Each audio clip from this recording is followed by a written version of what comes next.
Donc je viens tracer un point à 14,4 et maintenant je viens tracer ma perpendiculaire.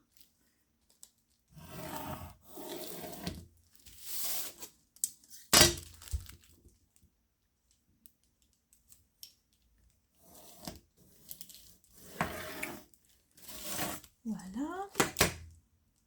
Maintenant on va construire le triangle de tête de manche. Donc la partie gauche ici ce sera le dos et la partie droite de ma manche ce sera le devant.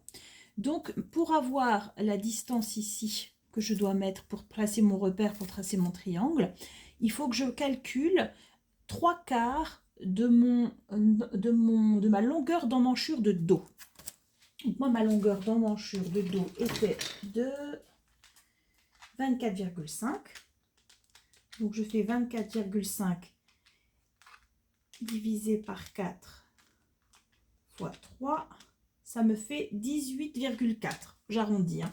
Donc, je vais placer, à partir du pli central, un point à 18,4.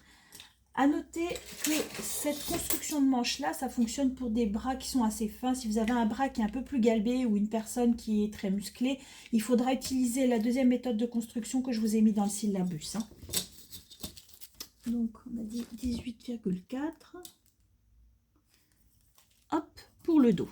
Et pour le devant, c'est la même chose. Donc, on prend la mesure du devant et on fait 3/4 de cette mesure-là. Donc, pour mon devant, j'avais 20,5 divisé par 4 fois 3. Ça me donne 15,3. 15,4 pour le devant.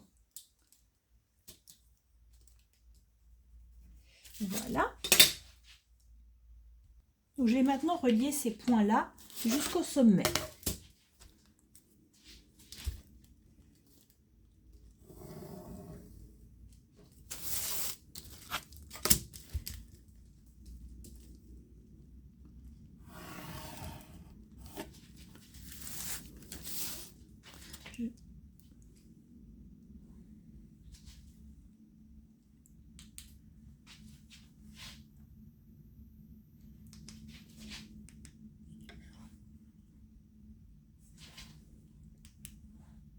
Ouais, j'ai repassé au marqueur, j'ai l'impression que vous ne voyez pas très bien à l'écran. Donc là maintenant, on va s'occuper principalement de notre tête de manche. Donc la tête de manche, c'est cette zone-là. On va venir chercher le milieu de cette ligne-là et placer un repère dessus. Donc moi j'avais 14,5, 7,25. Mon repère de milieu est ici. Donc à partir de ce repère, maintenant, on va avoir besoin de notre petit rapporteur. On va mettre le 0 sur ce repère et on va placer un repère à 45 degrés sur la ligne de dos. On va tracer une droite qui part de un segment qui part de la ligne de dos et on fera la même chose qui va aller sur le devant. Donc 0, 0, 45, c'est ici. Donc je vais venir relier ce point ici. Et je vais dépasser un petit peu de ma ligne. Hein. Chaque fois, vous dépassez de 2 cm. Je vous expliquerai pourquoi après. Passer un petit peu. Et je fais la même chose sur le devant. Donc là, je tourne mon rapporteur dans l'autre sens. Et je vais venir mesurer également 45 degrés de l'autre côté. Donc 45, ça donne ici. Et donc, je vais prolonger un petit peu mon segment. Voilà. Et je vais faire exactement la même chose ici au niveau de la base de mon triangle. 45 degrés ici, 45 degrés ici.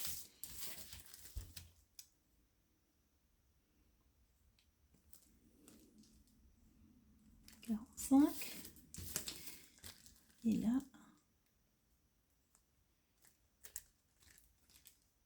45.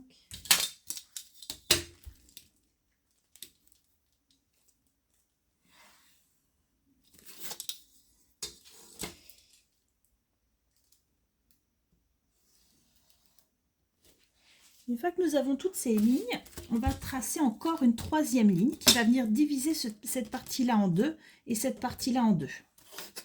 Donc là, je vais mesurer ce qui me reste ici. Donc là, j'ai 13 cm. Ça me fait 6,5 la moitié. Donc je mets un repère à 6,5 et je vais venir rejoindre ce point de 6,5 jusqu'à la base du triangle. Et pareil de l'autre côté. Je vais chercher le milieu et je vais rejoindre. le milieu. Et je vais rejoindre la base du triangle. Donc là, j'ai 11, ça me fait 5,5. Donc, la moitié de 11, c'est 5,5. Voilà. Donc, pareil, à chaque fois, il faut prolonger. On va prolonger parce qu'en fait, on va venir, à partir de là, on va venir par endroits augmenter par rapport à la longueur, la distance du triangle, ou alors venir creuser à l'intérieur pour créer cette forme de tête de manche qui va être ainsi. Donc maintenant, nous allons commencer par le côté du dos. Donc nous allons ici, au milieu, entre ces deux points-là, retirer 0,5 cm par rapport à cette ligne de triangle. On va venir creuser ici de 0,5.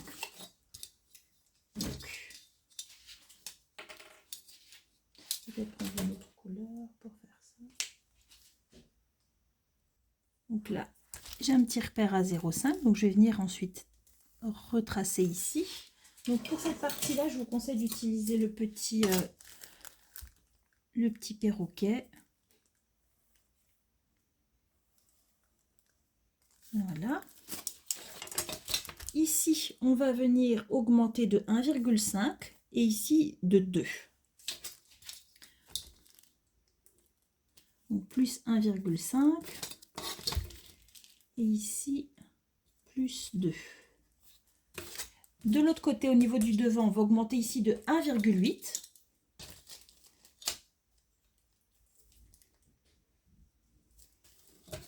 Ici de 1.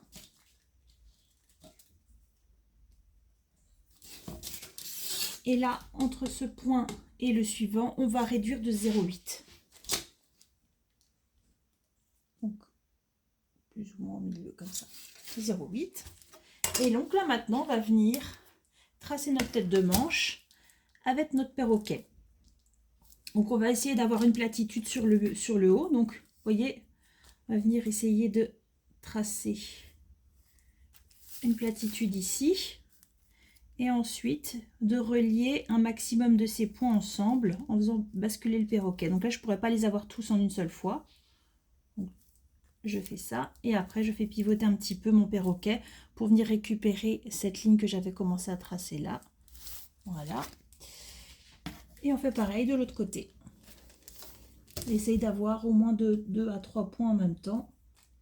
Donc là, c'est une manche qui n'a pas encore d'augmentation. Hein. Évidemment, on va l'élargir, on va la gonfler un petit peu plus par après. Hop. Et voilà, je vais venir le mettre dans l'autre sens. On va venir récupérer. Ça sera plus joli. Ouais, comme ça, c'est mieux. Voilà, vous voyez, hop, le repère et la pointe de la manche. Voilà. Donc là, j'ai ma tête de manche qui est dessinée. Maintenant, je vais dessiner le corps de la manche. Donc, on va porter maintenant sur cet axe central 2 repères. Un repère qui va partir du haut jusqu'à plus ou moins au milieu, qui va correspondre à la hauteur entre l'épaule et le coude. Donc, sur la mesure que j'avais 36. Donc, d'ici jusqu'à mon repère, je vais mettre 36 cm.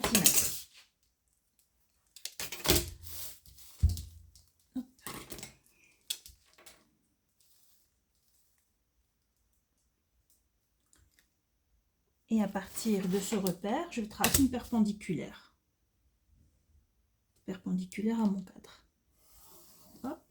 Je vais tracer également une perpendiculaire à la base de mon cadre. Donc c'est le bas de ma manche.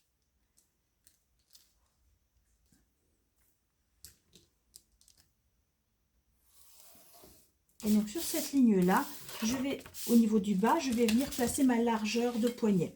Alors, suivant ce que je veux faire comme type de manche, je peux soit ne pas mettre d'aisance si je veux faire une manche dans un textile extensible. Dans ce cas-là, on ne rajoutera pas d'aisance, on pourra le couper tel quel. Si je veux travailler dans un textile qui n'est pas extensible, il faudra que je prévoie une aisance pour passer ma main dans la manche. Hein. Même si c'est quelque chose d'assez cintré, il faut quand même un peu d'aisance au niveau du poignet, sinon le bras ne peut pas bouger à l'intérieur. Donc là, on va rajouter une aisance. Hein. À savoir que si vous travaillez donc sur un textile en maille, il faudra le retirer. Donc moi j'avais 16 cm, donc je vais rajouter 2 cm, donc ça me fera 18. Donc 18 en tout pour ma largeur de poignet, donc je vais mettre 9 à gauche et 9 à droite, moitié-moitié. Ce qui n'est pas beaucoup, hein, comme aisance. Vous pouvez rajouter 4 cm sans problème, hein. C'est après à vous de voir quelle est l'aisance que vous voulez rajouter sur votre poignet. Mais en dessous de 2 cm, ce n'est pas suffisant, on peut pas bouger dans le vêtement. Donc maintenant, je vais venir rejoindre ce repère avec l'angle ici de la tête de manche et là pareil, la tête de manche jusqu'à ce repère.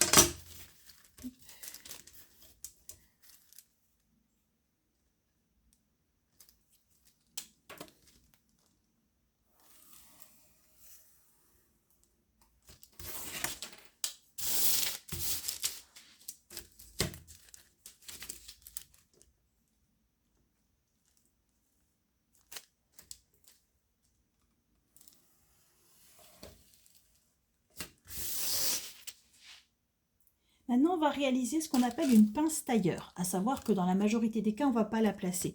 Mais vous le tracez également. Donc, je vous le mets en rose de nouveau parce que ça, c'est facultatif. Là, vous avez en violet, avec la tête de manche en rose, la manche de base pour la majorité des constructions. Et vous allez utiliser cette pince tailleur qu'on va devoir reporter au niveau du bas de la manche par après quand vous allez construire un vêtement dans un textile qui va être plus épais, par exemple une veste de tailleur assez épaisse ou un manteau. Vous aurez besoin de cette mesure-là.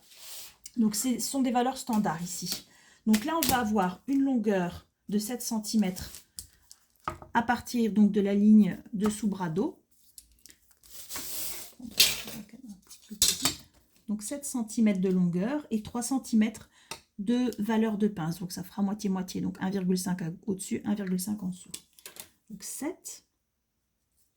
Et ici, j'ai 3 en tout, donc 1,5 au-dessus et 1,5 en dessous.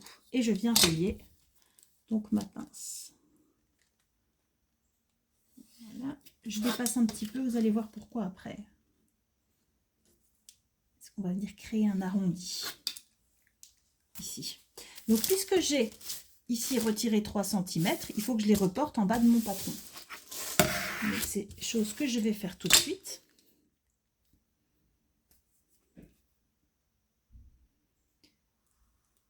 Hop, 3 cm.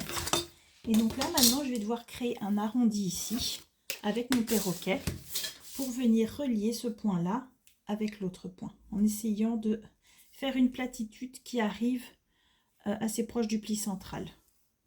Voilà. Et maintenant, je vais retracer mon côté. Donc voilà, maintenant j'ai fini ma manche de base. À partir de cette manche de base, je vais pouvoir la décalquer et puis apporter des modifications, rajouter de l'aisance, etc., etc. Donc, je vais la décalquer une première fois pour réaliser la manche gigot maintenant. Donc, pour la manche gigot, je décalque tout sauf les lignes de construction ici au niveau de la tête de manche. Donc, j'ai l'axe central, la ligne de base de la tête de manche, la courbe de la tête de manche, la ligne de l'épaule, la ligne du poignet. Je ne prends pas la pince du coude. Par contre, je vais tracer une pince ici en bas. Donc ici, je vais élargir le bas de ma manche de 3 cm parce que je vais créer une pince qui va faire 3 cm et qui va venir partir de la base de la manche. Donc je dois élargir ici 1, 2, 3 cm. Donc voilà. Et je vais relier ceci en haut.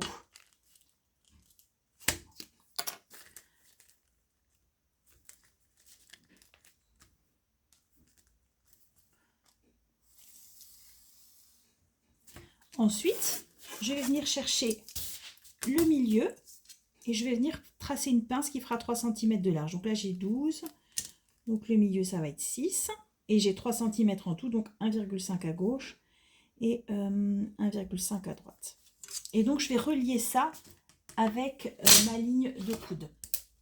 C'est-à-dire qu'au lieu de l'avoir ici, en fait, je l'ai en dessous.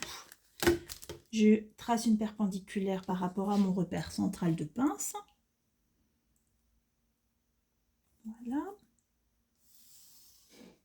et je viens relier les extrémités de ma pince de coude.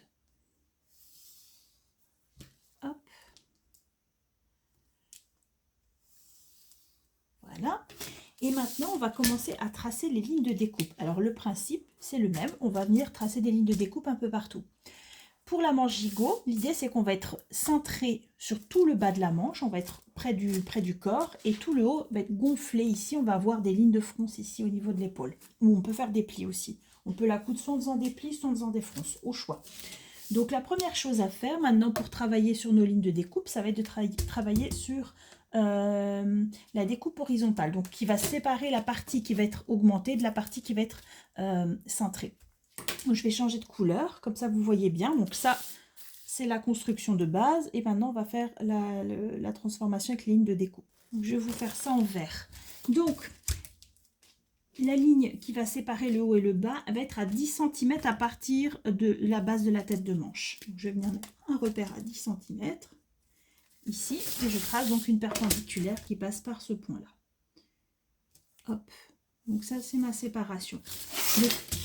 Tout le bas ici, ça ne bougera plus maintenant. Cette partie-là est finie. Maintenant, on va travailler que sur cette partie-là. Donc là, maintenant, je vais réaliser 3 découpes verticales. Donc la première découpe, elle est toujours sur le pli central. Donc, je trace en vert et après, on les découpera. Et maintenant, je vais diviser par 2 chacun des morceaux qui restent. Donc je mesure à partir de mon repère rose jusque là, donc j'ai 17 cm, 8,5, donc la moitié ça fait 8,5, donc ici. Et de l'autre côté j'ai 14, donc la moitié ça va être 7. Hop, donc je vais mettre un repère ici.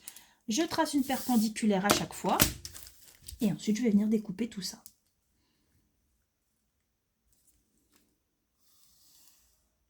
Hop.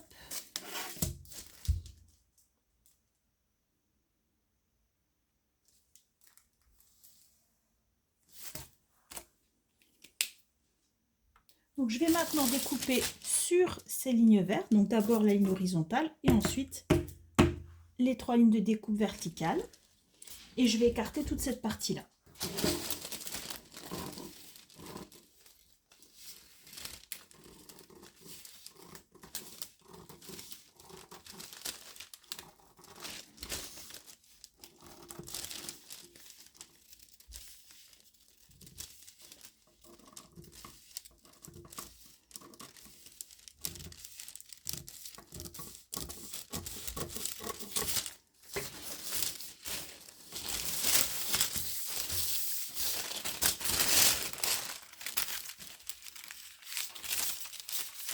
Pour simplifier, je vais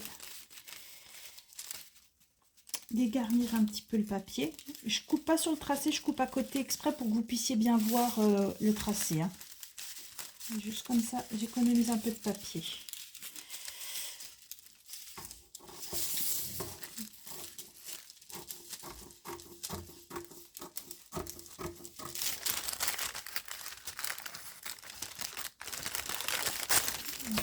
J'aimerais coller sur ce morceau que j'ai laissé. Donc là maintenant, je vais couper mes lignes de découpe verticales.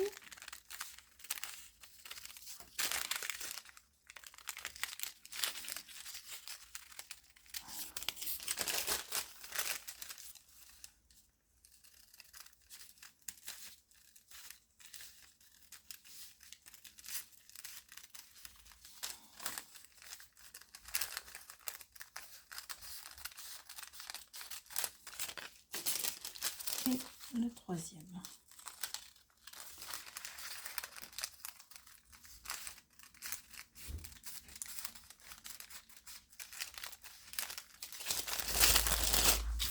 Maintenant, je vais venir recoller tout ça ici. Et c'est pas tout collant.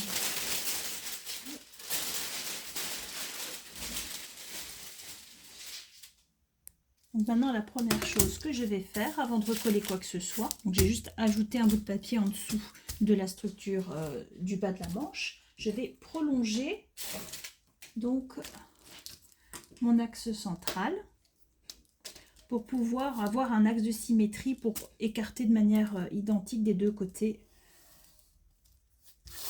mes morceaux. Donc je commence par placer un côté et après je ferai la même chose pour le deuxième.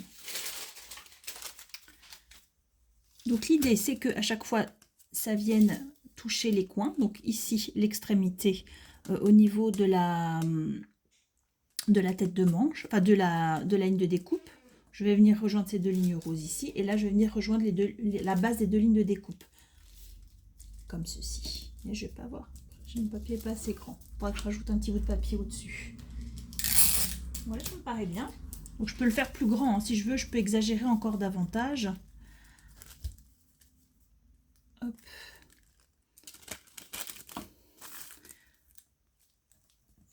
Je vais avoir un bel effet assez waouh avec cette augmentation là. Hop. Je vais mettre un petit bout de papier collant.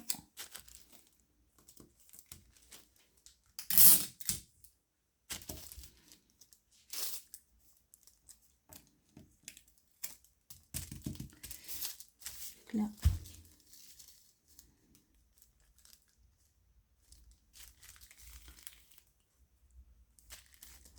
Vous voyez, ça ne touche plus l'axe central, hein.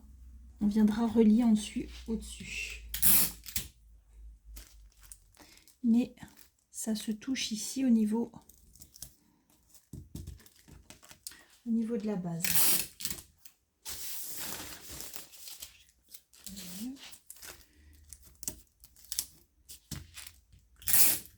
Je vais rajouter encore du papier de l'autre côté pour qu'on puisse augmenter ici après.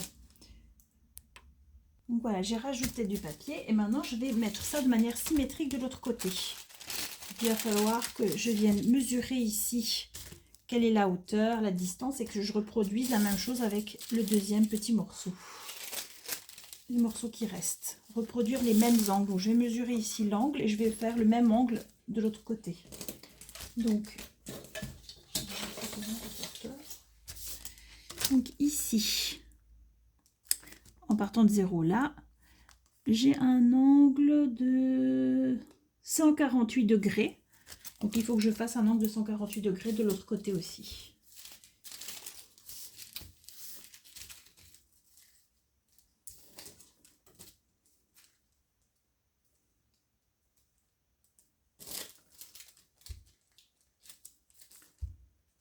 Voilà. Là j'ai 148. Et je vais donc mettre un petit peu de papier collant pour maintenir ceci en place. Hop.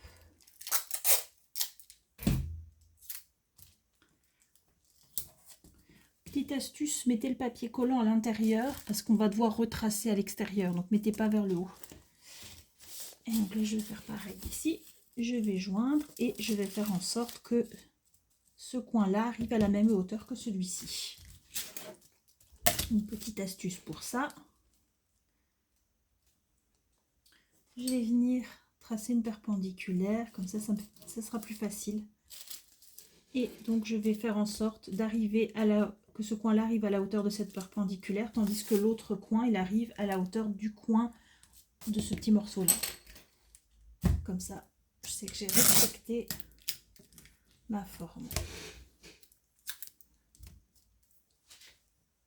Moi j'ai un fort écart en fait entre le dos et le devant, donc je vais devoir abaisser un petit peu ce point et je vais plutôt me baser sur la mesure de ces angles là. Je vais essayer de respecter la même distance entre la même angle ici et là.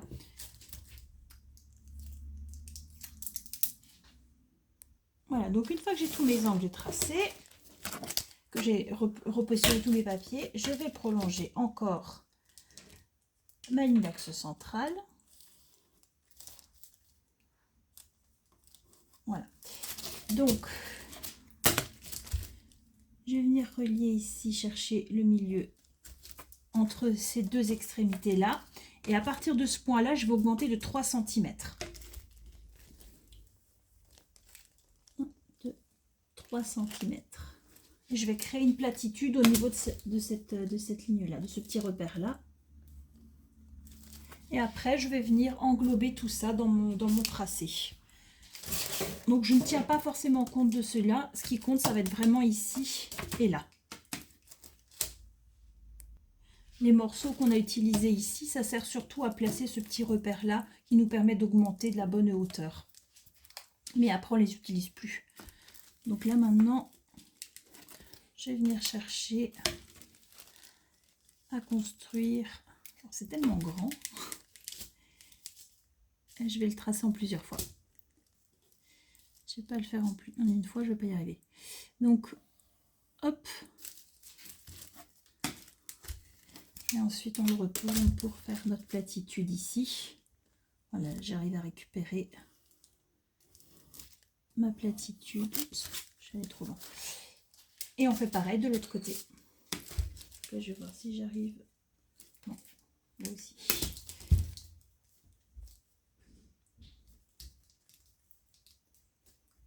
Hop. Et donc ensuite, on retourne.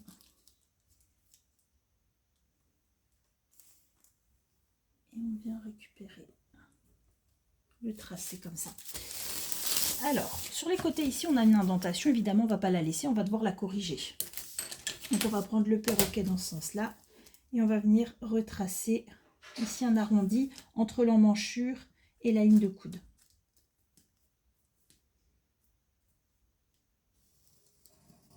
Comme ça. Pareil de l'autre côté.